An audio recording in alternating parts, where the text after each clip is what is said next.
వాళ్ళతో వీళ్ళు డిస్కస్ చేసేవాడు రైతులతో. మా ఫాదర్ అంటు కట్టడం అంటే బాగా పండేటటువంటి మంచి వంగడాన్ని తీసుకొచ్చి పండకుండా ఉండేటటువంటి మొక్కకు అంటు కడతారు, దాంట్లో దీన్ని నిలబెడతారు. ముక్కను కత్తిరించి తీసుకొచ్చి దీంట్లో అంటు అంటే కంబైన్ చేయడం, కలపడం. అప్పుడు పండకుండా ఉండేటటువంటి చెట్టు పండేటటువంటి ఫలించేటటువంటి చెట్టులో ఉండి దీని లక్షణాలు, దీని సారాన్ని, దీని గుణాలన్నీ తీసుకొని ఇది కూడా ఫలించేది. నీవు నేను ఫలింపు లేని వాడమే. మరి మనం ఎక్కడుండాలా? ఎట్లా ఫలించాలా? నీ స్వంత ప్రయత్నాలతో నువ్వు ఫలించగలవా? నీ స్వంతగా నువ్వు దీర్ఘశాంతాన్ని కలిగి ఉండగలవా? నీ స్వంతగా నువ్వు సహించగలవా? ఓర్చుకోగలవా? ప్రేమించగలవా? No, it's highly impossible. మరి ఏ విధంగా? చర్చికి వస్తే ఫలిస్తామా? వాక్యం వింటే ఫలిస్తామా? వాక్యం వినాలా? ఆలయానికి రావాలా? ప్రభువులో నిలిచి ఉండాలా? ఆయనలో అంటు కట్ట. నా యందు మీరును, మీ యందు నేనును నిలిచి ఉందాం. God is inviting you. Are you ready to stay with him? ఆయనలో అంటు కట్టుబడడానికి నువ్వు ఇష్టపడుతున్నావా? అప్పుడు నువ్వు ఫలిస్తావు, అప్పుడు నేను ఫలిస్తాను. అంతే తప్ప మన ఇష్టారాజ్యంగా బ్రతుకుతూ మన స్వంత కార్యాలు, స్వంత భక్తి కార్యాలు, ఉపవాసం ఉండడం, చర్చికి రావడం, పాటలు పాడడం, కానుకలు వేయడం, ఇవన్నీ కూడా ఆకులు వంటివే. వీటితో పాటు ఏముండాలా? ఫలాలు. నువ్వు ఫలించగలిగిన స్థితిలో ఉండకపోతే ఎండిపోయిన దాన్ని ఏం చేసినాడు తెలుసా దేవుడు? ఉట్టి ఆకులు మాత్రమే ఉండి ఫలాలు లేనటువంటి చెట్టును ప్రభు ఏం చేసినాడమ్మా? ఒకసారి చూడండి, ఎంతో విచారకరం. దానిని చూసి మీదట ఎన్నటికి నీవు కాపు కాయకుందువు గాక అని చెప్పాను. తక్షణమే ఆ అంజూరపు చెట్టు. ఎంత భయంకరమైన వాస్తవాన్ని మనం చూస్తూ ఉన్నాం.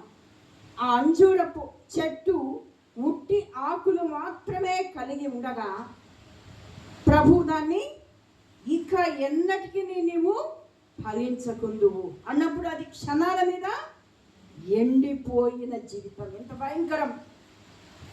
ఎండిపోతే చెట్టు ఏం చేస్తారమ్మా? వేస్ట్ కదా అది.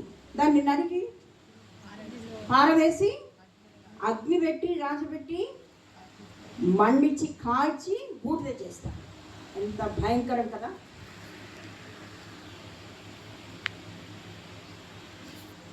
నేను ఒక పాట అర్ధరాత్రి వేళ ప్రభువు నేను నిద్రపోయేటప్పుడు లేపి నాకు కొన్ని పాటలు ఇస్తూ ఉంటాడు. ఆ పాటలలో ఒకటి, గుడ్డలి చెట్టు వేరున ఉన్నది, గోధుమ చేటలోన ఉన్నది, గుడ్డలి చెట్టు వేరున ఉన్నది, గోధుమ చేటలోన ఉన్నది, ఫలింపు లేనిచో నరకబడుదు, పొట్టువైనచో కాల్చబడుదు. ఫలింపు లేనిచో నరకబడుదు, పొట్టువైనచో కాల్చబడుదు. ఏమైతాం? జాగ్రత్తగా పరిశీలించుకుందాం. ఆకులు మాత్రమే కలిగిన అంజూరపు చెట్టును పోలి నీవు నేను ఉన్నామా? ప్రభువులో నిలిచి ఉండి ప్రభు వలె ఫలించే జీవితాన్ని నీవు కలిగి ఉన్నావు. ఫలింపు లేని జీవితాన్ని, చెట్టును, వృక్షాన్ని ప్రభు ఏం చేసినాడు? ఎండిపోమ్మని శపించి తక్షణమే అది ఎండిపోయింది. తర్వాత ఏం జరిగిందమ్మా? శిష్యులు అది చూసి ఆశ్చర్యపడి అంజూరపు చెట్టు ఎంత త్వరగా ఎండిపోయినని చెప్పుకొనిరి. అందుకు యేసు, మీరు విశ్వాసము కలిగి సందేహపడకుండిన ఎడల ఈ అంజూరపు చెట్టు నాకు జరిగిన దానిని చేయుట మాత్రమే కాదు, ఈ కొండను చూచి నీవు ఎత్తబడి సముద్రంలో పడవేయబడదు గాకని చెప్పిన ఎడల అలాగు జరుగునని మీతో నిశ్చయముగా చెప్పుచున్నాను. ప్రభువుతో సహవాసం చేస్తూ ఉపవాసము, ఉప అంటే దైవము, వాసము అంటే ఆయనకు దగ్గరగా నివసించడం. 40 రోజులు ఎప్పటి నుంచి, చిన్నతనం నుంచి మనం చేస్తూ ఉండగా ఏ అద్భుత కార్యము నీ ద్వారా నా ద్వారా మన నోటి నుంచి వచ్చిన మాటలు శక్తివంతంగా ఉండి ఉన్నాయి అని మనం చెప్పగలం. సాక్ష్యం చెప్పే స్థితిలో మనం ఉన్నామా? అరే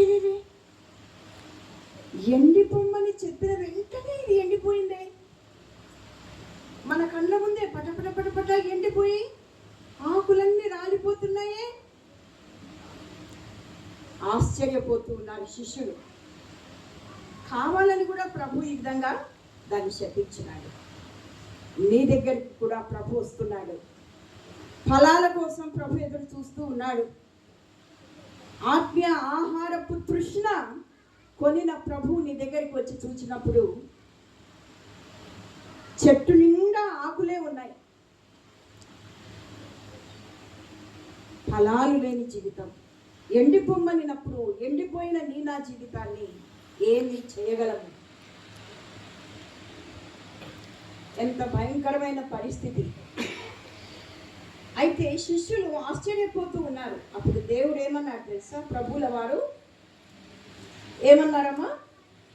మీరు విశ్వాసము కలిగి సందేహంపకుండిన ఎడల ఈ అంజూరపు చెట్టునకు చెరిగిన దానిని చేయుట మాత్రమే కాదు, ఈ కొండను చూచి నీవు ఎత్తబడి సముద్రంలో పడవేయబడదు గాకని చెప్పిన ఎడల అలాగు జరుగునని మీతో నిశ్చయముగా చెప్పుచు. నీ నా జీవితంలో కొండ లాంటి సమస్యలు ఎన్నో, అనారోగ్యాలు కావచ్చు, ఆర్థిక ఇబ్బందులు కావచ్చు, అశాంతి, అసమాధానాలు, అనేక అక్కరలు, అవసరతలు, కొండల లాంటివి నీ నా జీవితంలో ఎత్తుగా పర్వతాల్లాగా నిలబడి ఉన్నాయేమో.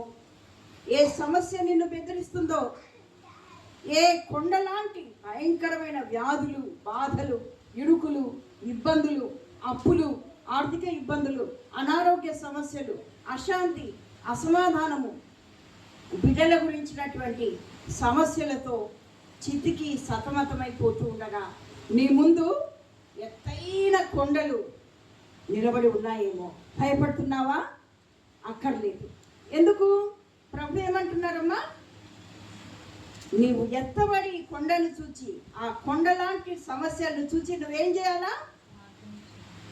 ఎత్తబడి సముద్రంలో పడవేయబడదు గాక అని చెప్పినప్పుడు నిశ్చయంగా అలాగనే జరుగును. జరిగిందా ఎప్పుడన్నా నీ జీవితంలో?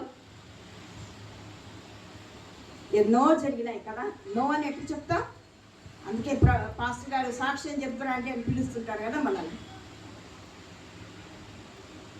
ఎన్నో ఎన్నో ఎన్నెన్నో నీ నా జీవితంలో కొండల లాంటి సమస్య